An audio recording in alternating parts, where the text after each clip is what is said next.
Hello, friends and families. Welcome to Covenant Family Podcast. I'm Pastor Obinna Nkemjika, and I will be my wife, Amarachi Obinna. And also, we have a special guest in the house, and she is a mother. She is renowned, excellent. In fact, she just got an award that I will not mention. Maybe in the course of the program, I will mention it. However, we have Sister Stella in the house, and tonight or today we are looking at a very important topic. As a matter of fact, the scripture talking about the major purpose for marriage being raising godly seeds.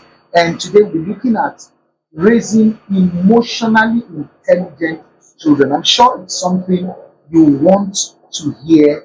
And we have this special guest who is not just a mother, but someone who's particular about raising children and raising them effectively. Ma, you are welcome. We are Thank so you, glad sir. to have you. And I'll be the one to ask the first question. And it has to do with raising our children well. I have, and I know you have, and I've seen your children. Um, I'd like to know how relevant, how important is emotional intelligence? Why should family pay attention to the subject of emotional intelligence? Why should a father or a mother look critically at this subject? Thank you very much for having me here today. Yes. And it's an honor to be on this podcast. Yes. Okay, so emotional intelligence is a very important topic, which is really kind of overlooked in our African culture Mhm. because we raise children in a culture where they are not really allowed to speak. But the first question now is, what exactly is emotional intelligence? So emotional intelligence is teaching a child how to recognize, understand, and manage their emotions. So what does this do for the child? Very often we hear people talk about the concept of the total man. So your parents want you to do well academically, they want you to be mentally sound, they want you to be physically well, but nobody really talks about being emotionally intelligent, because without being emotionally intelligent, your social skills will be very poor. Mm. You will not be able to understand how to deal with yourself, talk less of other people. Mm. So the concept of emotional intelligence is an aspect that is really overlooked because of the kind of culture from which we came. And for example, growing up, you can't be in the same room with my father because I don't understand what is the reason. How? Why do you want to be in the same room watching TV when your father is watching TV? How? And then as a boy, why are you crying? Things like that. Yeah. Don't cry, don't cry. Be a man. Be a man, exactly. So people are not in touch with their inner, feelings, emotions. And that's why in church, in the general society, in the workplace, you find a lot of people who do not know how to relate with other people. Look at this person and say, he doesn't have a conscience. Really, it's all about empathy. They grow up a certain way, and so they don't really know how to, deal with other human beings. This is the way they grew up, around people who were lacking emotions, the people not really allowing them to express themselves. So they don't really understand the feelings of sadness, happiness, joy, and all of that. Every time they're like robots. Yes, they're like robots. They can't relate. When you're talking, you expect them to be happy when you're happy, but because there's no emotional intelligence, they're like, so and so, Also, you know, and so it goes on and on. So it's a very important topic, and I'm glad we're here talking about it today. now there was something you mentioned. You mentioned communication skills, and for me, I never knew whatever communication skill was. I also was a victim of this either lack of emotional intelligence or because I was this type that, just like you said, you are not meant to talk. All right. Then how would such a child be helped if he does not have this communication skill? Okay, now that we have defined it, is there any other way we can make the common man, the layman, the market woman understand what emotional intelligence is? How can she be able to help her child? Because I see, what I couldn't do in my growing days, my children do it, and I understand them. Like, we're coming out for this podcast, and my daughter, she was offered rice, and my daughter said she doesn't want rice. Immediately, I said, "What do you want?" She said, "She want." It's not that I'm trying to spoil this child, but she became happier, which I think also, if this subject is not paid attention to, children will grow to hurt other people. Yes. So for a lay person, a lay woman, a market woman, what are those things she needs to pay attention to make her child emotionally intelligent? Okay, so there are lots of critical aspects to this conversation. Okay. So I think starting from when children are babies, we just assume that they don't understand anything. But if you look at research and statistics, you'll find out that babies who their parents were speaking to, even from the womb, they hear you. They understand what you're saying. Really? Yes. So even when you have a toddler and you are talking, they can hear. Okay. For example, you have a child and the child is going to touch something, and they are turning back and they are looking at you. Why do you think they are turning back to look at you? They understand. They are waiting for you to either say something or do something. So there's this intelligence that needs to be groomed. So at that stage, it's still more of trial and error for them. But it's not just enough to say to just beat the child and. So when at that point, you need to correct the child and explain the consequences or benefits or pros and cons of what they're about to do. So even for the layman or the market woman, these are basic, things you can do at home. You come home and your child is crying. Yes, I know you've had a very rough day. I know you are tired. Right. Yes. So if you need a moment to breathe, that's fine. Take a moment, catch your breath, and know that your child is not just throwing a tantrum. There has to be a reason. Yes, there has to be a reason. Take a moment, calm yourself down. If you need to go and shower, that's fine. I do that sometimes. Sometimes I just pretend like I didn't see you, because I know if I'm to talk, I'll be reacting rather than trying to understand what the situation is. That child might have had a bad day. I was just waiting for mommy to come home or daddy to come home to pour out or vent. But because you are also tired, you just react, and then that's the end of the story. That's how we raise children, that when they are older, they can't even have conversations with their parents because there's nothing to say. Really? Yes, I had this discussion yesterday, exactly on this part, and I was saying that you find out that at old age, many parents become lonely. Yes. So it means that the actual solution is in working out the emotional intelligence of this child from the cradle, exactly.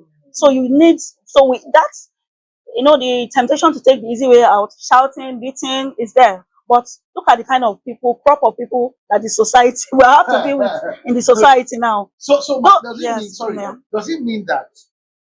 it not mean that the parents themselves should also be emotionally intelligent? Absolutely. How can someone give what he does not have? Absolutely. Okay, for example, the way I was raised, I wouldn't say there was any formal or informal, training in emotional intelligence. But over the years, going through school, having to go through the workplace as well, and seeing the way things were. So there are either two extremes. Is either you lean towards a lack of empathy and just treating people, or deciding you want to make things better, which was my own, decision. Yes, deciding you want to make things better and you don't want other people to go through what you have been through. Yes. So you open your mind to learning. Why is this person coming to the office and shouting? What is the problem? Sometimes people come shouting at you in the office, not really because you are the problem, but because they've probably gone to 1, 2, 3 other places and nobody was listening to what they're saying and things are going wrong. So it's a deliberate choice. Nobody can actually impose emotional intelligence on you. But for the children, they will learn by watching you, their parents. So the husband is going out and the wife says, honey, I need money for food. And the man is shouting, I don't have money. I don't do this. So what is the woman's own reaction? the child is watching, right? So is it the either two ways? She can either hold the man's shirt and say, we will die here too. Or she will come down and say, I'm sorry, I totally understand, but I just needed you to know that there is no food in the house, or the children's fees have not been paid. Okay, how can we make this work? What can I do to make this better? How can I support you? And the children are watching, so they are learning the act of empathy. That everything is not resolved with blows and people shouting at each other. They learn that there is a place for peace in resolving conflicts. And this emotional intelligence, the way it is, it means that it is not just the school that should teach them, it's the parents. Charity begins from home. Charity begins at home. Now, it means that deliberately or intentionally, a parent should understand that in everything they do, they should live in such a way that their actions impact on their children's emotions. Sure, absolutely. Sure. All right? Yes. Now, if a parent has not been doing it, where do they start from? Okay, so like I mentioned earlier, it's always a matter of choice, because people are a lot more difficult to change when they are adults. Well, we are Christians, so I like to believe that with God all things are possible. But you'll also have to play your role, because God is not going to come down from heaven. You have to be open. You have to have a heart that is willing to learn and change. So you have to tell yourself that, okay, I've been doing this thing this way for 10 years, and the outcome or the results have not been favorable. What can I do to make things better? How can this situation change? So you would have to consciously, restrain yourself each time you want to, react a certain way. And I always tell my children, the Holy Spirit is my friend. If not for the Holy Spirit, I'm very sure maybe I could have been, I really don't know what I would have been by now, right? But I'm never ashamed to say, help me. I'm never ashamed to say, I don't know what to do. And if you allow me, I have 1,000,001 things I want to say to this person. But if you will just hold my mouth, help me. I recognize that I didn't come from a background where I was taught these things. In fact, I'm in a background. It means that in helping the children grow emotionally intelligent, the parents also need to subscribe to one who is also emotionally strong, being the Holy Spirit. Yes. Why I'm saying this is I'm going to come to a question: how you came about making this decision. Because a lot of parents are crying today because their children no longer understand them, their children no longer listen to them. And that's because the children will feel that when I wanted to talk to you, you were not there. Absolutely. You didn't pay attention to me. Now I've gone and some other cultist out there, some person out there doing drugs, listen to me, paid attention to me. Okay? Yes. So for someone out there, you are saying that the Holy Spirit, because the parents are also going through so many things. Yes.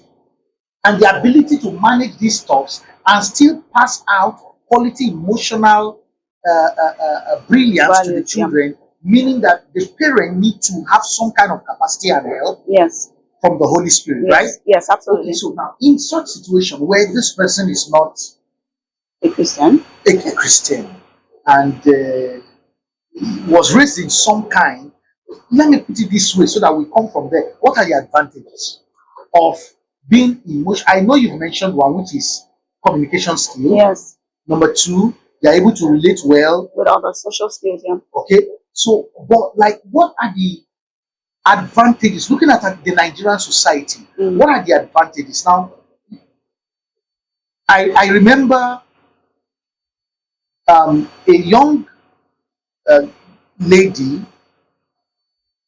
Something happened to her, but she didn't tell her parents. All right, they got to know from someone outside. Or there are some children who feel better talking to another parent than talking to their parents. So for a family that perhaps have not heard anything about the Holy Spirit, don't go to church, what are the advantages of this emotional intelligence so that they can seek to begin to work at it. For those that have little children, those that have teenagers, I believe that's where the problems also come from. That's why our teenagers just do whatever they do, hide it from their parents, perhaps because this skill is lacking in a home. What are the advantages of emotional intelligence? So that that parent who is not enlightened can be able to know, okay, this is where my problem is coming from. Because the truth is, I spoke about this so much yesterday, that many parents now are in their 60s and their children can't talk to them. In fact, their children can't call them in 2 months, 3 months. And they're okay. Yes, and can't. Yeah. So, what are the advantages? Okay. So, it has numerous advantages, but I'll just stress on a few. Okay. It helps to build character. Character. Yes. So we find that most of the problems we have in society today stems from a complete lack of character. Yes. People take what does not belong to them and they sleep well at night. How do you hold another human being hostage, cut them into pieces, pack them in a bag and move on like nothing happened? No empathy whatsoever. And the person, I'm sure, was screaming, crying, begging. Jesus. And that meant nothing to you. So you can begin to imagine the kind of background and maybe associations this person has had over the years. So building character is very important. It will solve a lot of problems. We will have fewer problems with our teenagers. We'll have fewer problems with our political leaders. We'll have fewer problems in marriages, even in church. Even in church. There are, a lot of people also come hoping to get some respite from all of this. But I'm sorry, but you come to church and people are judging you rather than give you a safe space. Because they don't have that emotion. Yes. So it's a problem that is just going round and round and round in circles. So if there is a commitment to, tackling this issue of emotional intelligence, helping people realize that there are feelings you need to be able to. What are you feeling? Like your child is crying. What is the problem? Parents like that. Are you hungry? Did ants bite you? And then after a while, that's all. We don't ask. Okay, so like I like to ask when my child comes home, my daughter is, and she's shaking her head, and I said, "What's the problem?" She said, "I'm sad." She's a very outspoken child. She used to be very shy in her shell till I had to call my children one day and say, I have an open door policy. I didn't enjoy that as a child growing up. You cannot access my parents' room. You will have to knock like a visitor. And if they say come in, if they don't say come in, you go back to wherever it is you're coming from. You get? But I decided that an open door policy will help them know that mommy is not some kind of God that you have to, write an application to come and. So my room is always open except for when I need to do some personal stuff. They come in freely and they have conversation because I do not want them talking about things to their friend that I do not have knowledge about. So she comes and she's like, I'm like, how was school today? She's like, oh, terrible. I'm like, terrible. What happened? And sometimes it's not even about what happened to her. It might be about what happened to somebody else. That shows you that this child is already having empathy. And she's like, oh, the teacher did so and so to this person, and I was wondering why. And I'm like, okay, so what did you do about it? She said, during my break time, I went to the headmistress and I told her this and that, and I said, so what happened? She called the teacher and she spoke to the teacher and said, I'm like, okay, so how does that make you feel? She said, I'm happy I helped my friend because I do not think things. And so, how do you think you can shut this kind of person down in the future when she sees a situation where she needs to help somebody or come to the rescue of somebody? She's not going to be afraid of what other people will say. She's going to jump right into it and get it done. So building character is very, very important. And then because emotional intelligence is part of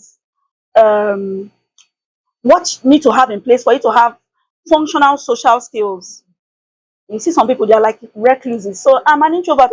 Sometimes it's not because you're an introvert, because you do not know how to comport yourself or manage yourself when you are in a social setting. So you'd rather be locked up in your house and pretend that you're an introvert and just let the whole world or life pass you by.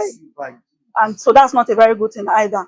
So you need to learn how to adapt to different social settings. And so understanding yourself helps you understand other people when you are in a social setting. Like, so emotional, and a child who has learned that certain social behaviors are not acceptable, when they are in those social gatherings and those things are happening, they are going to stand up and leave. Yes. They will not need to call anybody or wonder, hey, if mommy or daddy sees me now, what will they say? They will get up and leave because they have been trained a certain way and they understand that this behavior is not acceptable and the consequences in the long run are not going to be very nice. So you would need to make a hard choice between enjoying what you consider to be a temporary pleasure or, letting that, taking yourself away from that sin because of the weight of your destiny.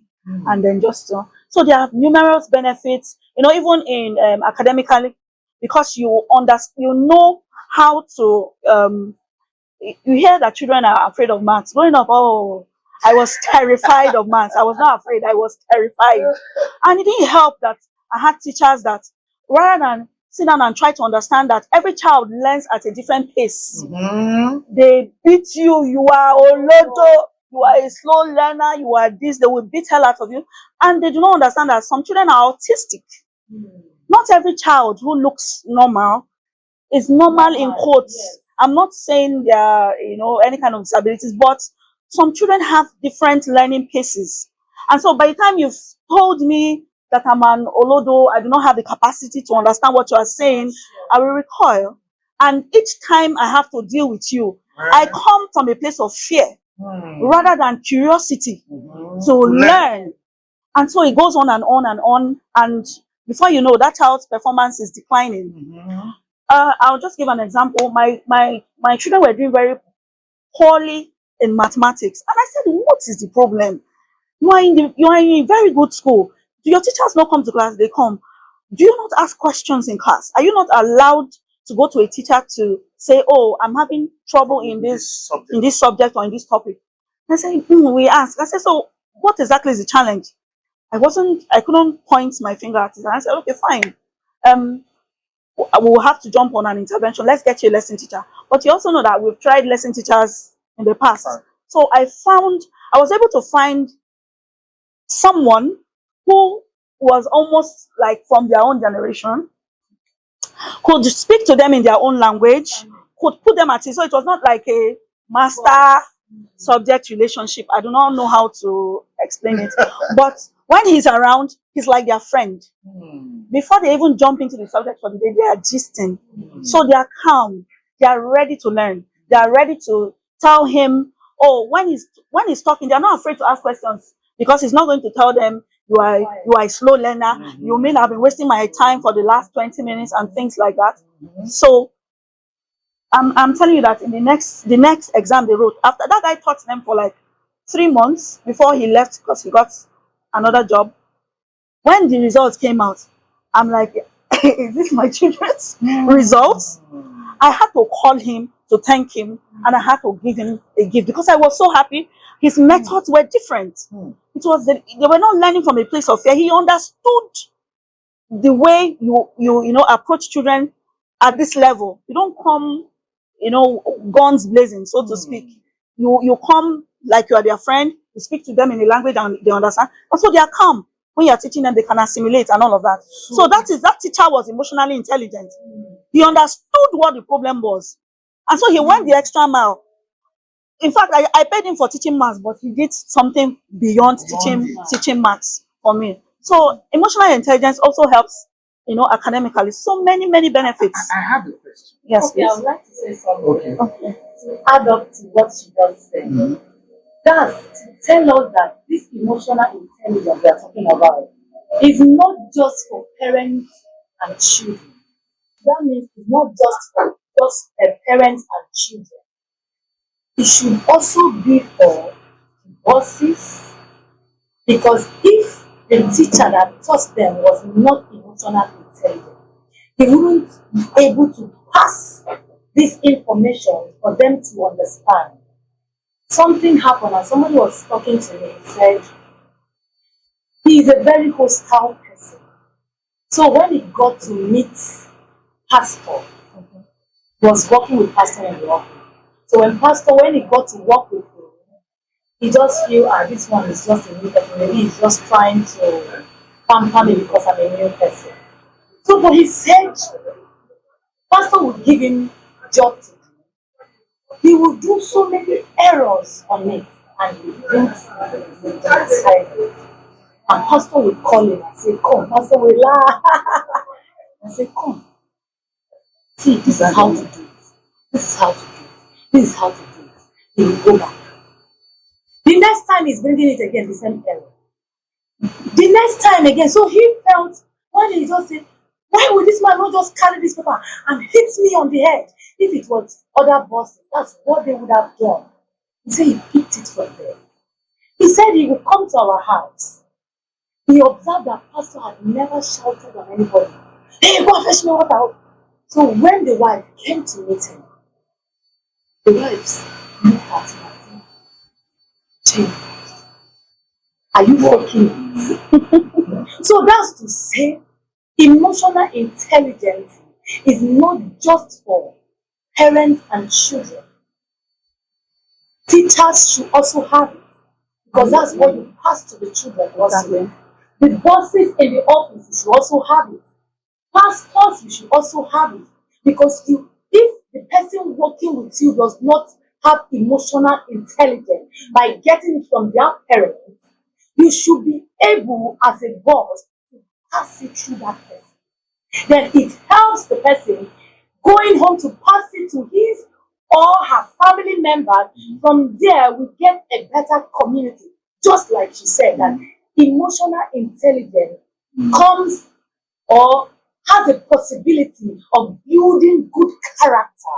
When you have, or when you are a person of emotional intelligence, you have a good character. You have conscience. You are a person of integrity because you are emotionally intelligent. So it means that, but you see, there's something that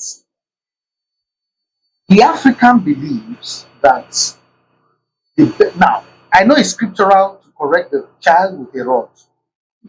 I know it's scriptural and I believe in it. But I also know that even while doing that, you must do it in such a way that the child understands that he's being disciplined for so reason. But we are raised up in a way where the African home believes that the children must be bullied, shut up, do this and do that. My mom would beat you and say, if you stand up and you do not say thank you, come here. I asked you to stand up. Why did you not say thank you? And you will say, now, but there's this argument where I'm coming to now. There's this argument that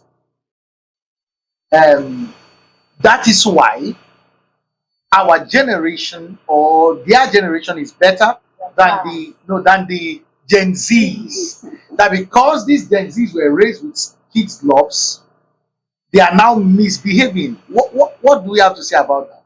I don't believe raising your child to emotional intelligence is equates to treating them with kids' gloves. That's not what it means. Okay. Yes. Remember, when I first defined it, it means teaching a child to understand, recognize, understand, and manage their emotions. So, if you see a Gen Z that is not managing their emotion, that child is not emotionally intelligent. yes. Yeah. So those are two extremes. If you raise your child and the child is falls into the generation called Gen Z and is misbehaving, I mean that has nothing to do with being emotionally intelligent. It's a huge character flaw. In fact, it shows that child is deficient in emotional intelligence. Yes, because a child that is emotionally intelligent will not do a thing that will allow their generation to be put into a box and everybody lumped together a certain way. Because in my office, I have one of my managers that whenever you are saying something, he will just say, Gen Z, they don't have sense. And it's always funny because if in all honesty, the few that he has had the opportunity to relate with, indeed you can say they actually don't have sense. Because they don't recognize the basic principles of courtesy. You think so? Being emotionally intelligent and teaching a child to be confident is not the same as teaching a child to be arrogant. Yes. Those are two different things. Being confident means you are able to speak without fear, express yourself without being insultive or derogatory to the person whom you're speaking to. But being arrogant is, you mean you can be saying a whole lot of nonsense with a lot of confidence and telling yourself that you are a certain generation. I mean, it cuts across different generations, not even the Gen Zs. So I think it has nothing to do.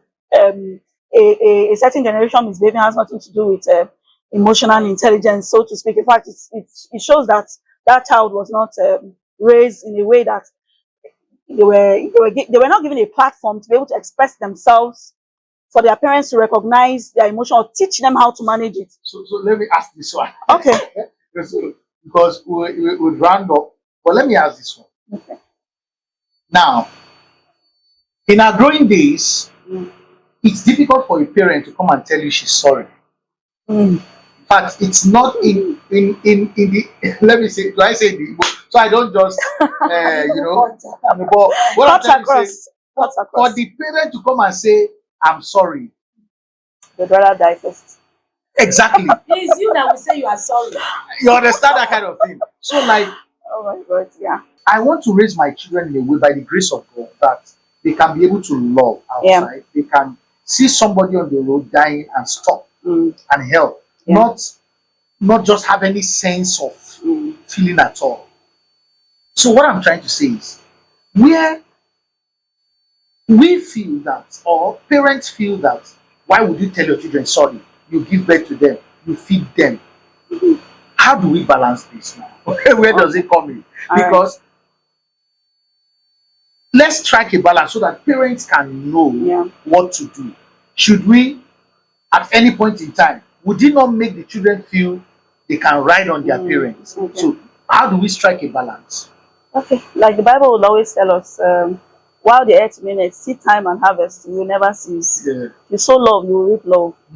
So a parent who thinks it's unnecessary to apologize when they are wrong, or to show love and empathy, is definitely going to reap it. Like you said, there is now, there are now a lot of old people who are feeling lonely, and their children have literally kind of abandoned, because even when they call, like, there's nothing to talk about. The relationship was not there, right? There's something I do to my children. So fighting in the house now, you have to think about it very well before you get into a fight. So when they are fighting, sometimes I let them. I won't stand up from where I am. I will let them fight till they get to the point where they can no longer fight. Or of course, you're not allowed to use weapons or any of those things. By themselves, they will come and meet me. I will now say, what was the problem? Who started the fight? Okay. Everybody is trying to speak at the same time. I'm like, no, one after the other. What was the problem? Who started the fight? Okay. So what did you say? And then what did you do? So you find out at the end of the day, nobody wants to take blame or responsibility for being the offender, or everybody is the offendee, so to speak. So, but what I always do that they don't like, which is why they have minimized the incidence of violence, that when they are done talking, I will not say, okay, so since nobody is wrong and everybody is right, everybody say sorry to each other. And they're like, sorry. I'm saying, no, that's not the posture of being sorry. When you are sorry, your face cannot be like this. So they repeat the process until they capture the proper way of apologizing. And at that point, they're already laughing, because they're like, this woman, why are you so difficult? Then that's not the end, though. You will hug yourself. I do not care, but you will hug yourself. So you will see that by the time they get back to their room, normally, children, they might be wanting to sulk or keep malice, but because of what I have just done to them, they've forgotten and they've gone back to what they are doing. The next minute, they are best buddies. If you even come in and I tell you that these two people were just about to tear themselves apart 5 minutes ago, you will not believe it. Because and then there's something our parents used to do, which I also liked. I also borrowed from. Yeah. So my cousins will come to us and like, why are your children all eating from the same plate? And is it because I don't have plates in my I have an abundance of plates? Is it because but I want to teach them the importance of sharing. So, everybody having your own plate cup and everybody is on the dining table like a king and all of that. You don't really understand what it means to only have one piece of meat in the plate. Sometimes I do those things intentionally. It's not that we don't have it. Yes, I want to see how they will manage it. Because I say to my sons, how you treat your sister is how you treat your wife. And you will not go and marry somebody's daughter and be giving her a hard time. I said I will personally come to your house and I will beat you. I will come to your house. When I say beating you, I will carry my bag and I will go. That's where parents are failing. I will carry my bag and I will go. I said you can't do that. I said you will not do that. I said you can't do that. So there are lots of. So I like to play out real life scenarios with them. So they know. Wow, what a blessing. They must be tired of me by now, but eventually, by the time they grow up, they will remember all these things. Because when you teach a child in the way they will grow, it might not look like their results at that time, but when they grow up, they will not depart from it. They will remember. I really learned something now. So it means that also in passing this emotional intelligence, parents must be artistic and creative. Very creative about it. Knowing the kind of children they have and know how to play them. Absolutely. It also means that parents can use deprivation, like, okay, since you did this and that, you would miss out on this. Consequences. God bless you, man. Wow. So even as little as, eating together, it teaches the children. Yeah, exactly. So parents, you have a lot to do.